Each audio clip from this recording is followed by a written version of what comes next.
fault detection model and generate an output. So output of the code will be the code to build the model. You can directly copy paste that code from which you have got from Codex and paste it and execute it. Second one is the OpenAI Sora. OpenAI Sora model is basically a model which creates the images model. So it's like from textual interactions you will be generating the images.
Create an image which depicts the KNN clustering method to show different clusters of data.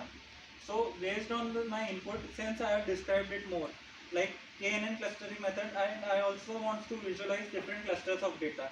So what it has done, it is in the XY plane, it has created 3 clusters, and based on my data, it has also shown like how much my one particular test data point is deviating from each of the clusters. So in this way, like you